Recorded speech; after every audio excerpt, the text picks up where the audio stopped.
So ages ago, I made a video called How to Just Pick Up and Play on Acoustic Guitar.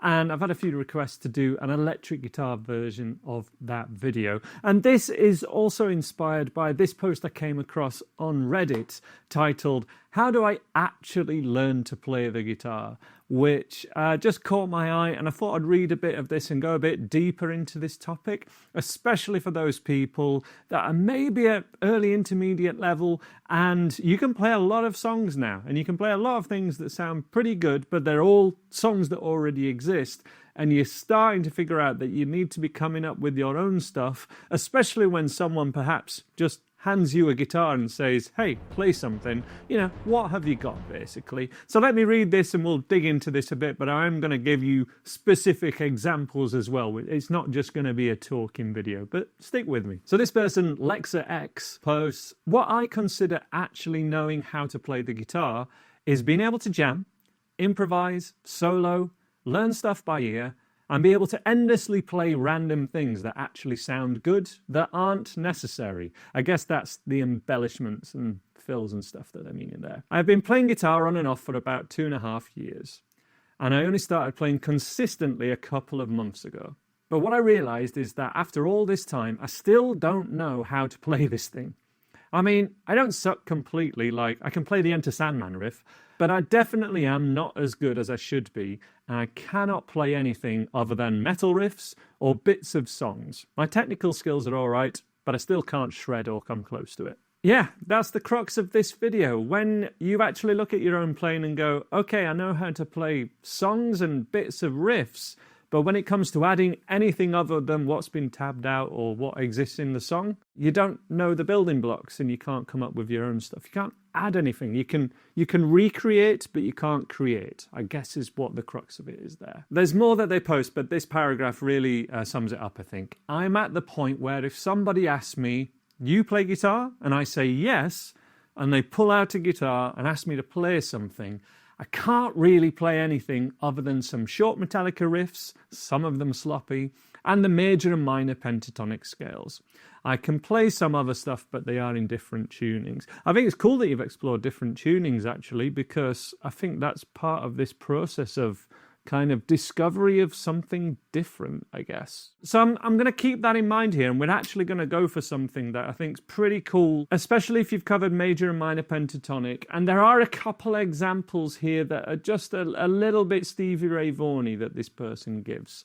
And we're going to have some on-screen stuff now, because I'm going to start off by showing you the E minor pentatonic superhighway to allow us to learn the neck a bit more.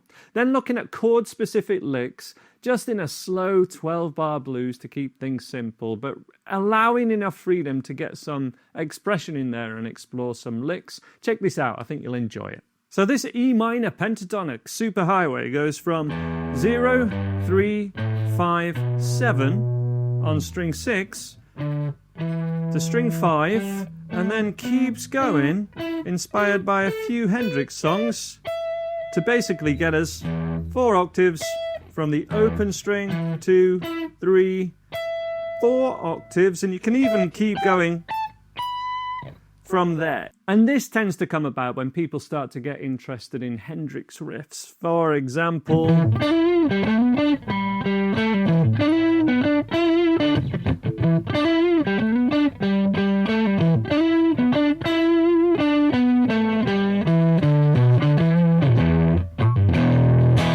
that's Voodoo Child, and it uses 3 notes from shape 3 of the minor pentatonic scale, and also notes from shape 4, and then that shapes kind of keep going.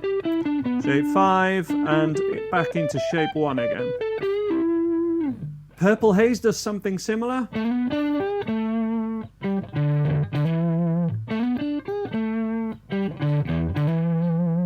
That's already going.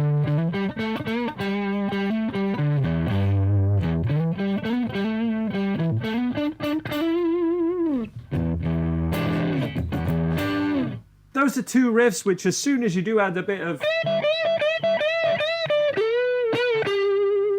the lead lines in and the fills and riffs, you're basically using all this E minor pentatonic superhighway. And that gives you plenty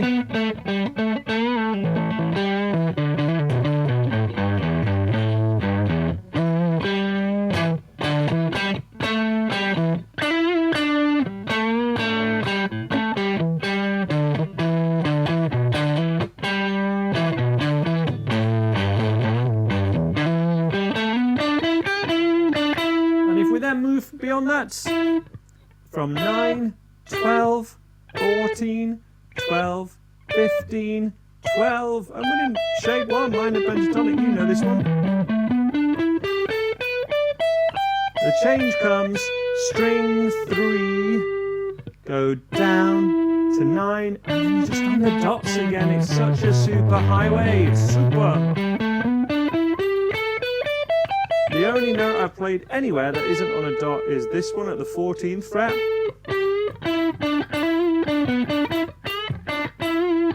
You're going to have to do some jumps when you start playing about with this.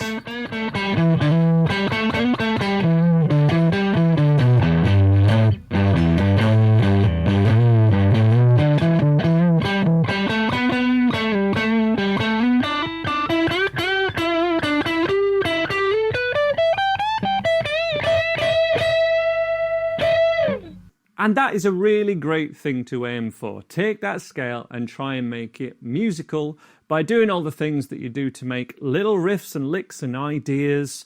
Learning Purple Haze and Voodoo Child are particularly great examples of riffs and songs that exclusively use these notes. I mean, Hendrix is the master at this stuff, but I want to go further than that. I want to show you how we can put some chord tones on this, because all we've actually done so far is play harmonically an E5 power chord. We've not even given a sense of major or minor, because the minor pentatonic scale, although it is minor, we are often bending up that minor to a major and being quite ambiguous with the harmonic of a minor pentatonic scale, to be honest. That's why it often works over major or minor chords and keys. But one thing we can do is straight away just play an E major chord and be conscious about playing that kind of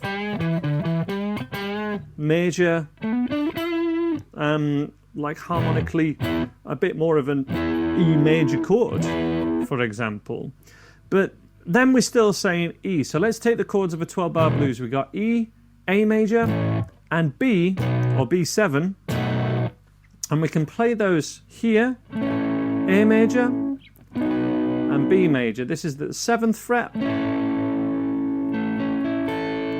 And the 9th fret as a root note, 9, 8, 7, 7. And then basically use this to write licks around. So as an example, play an E major, E minor pentatonic superhighway.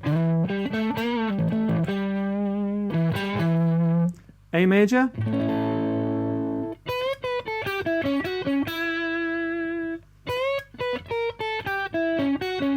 That is a lick that only really works over an A major chord. Back to E major.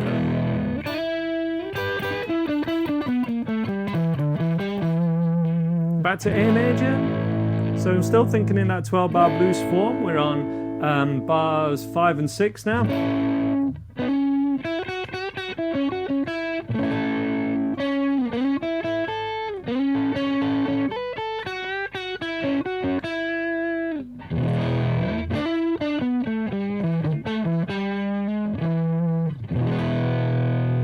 B major now, B power chord, B major.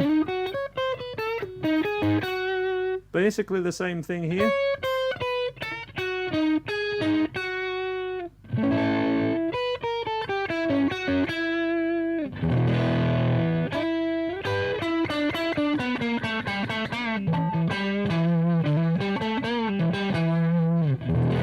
Now, a common place to practice this is over some kind of 12-bar blues jam track. And I've got some great ones here. I'll link to a Stevie Ray Vaughan style one below. We got loads of Clapton style ones, all in the key of E, which should be a lot of fun to play over. But I want to show you how you can do this without any backing track, you know, guitar shop stuff, basically. And let me count these rough bars, although there's no strict beat to this. I'm totally freestyling this. But for example, 1. Bar 1 is an E chord. Bar 2 is an A chord. See that A chord there? Back to E, E, E, E. A major. That's now bar 5. We're on the second line of a 12-bar blues. Back to E.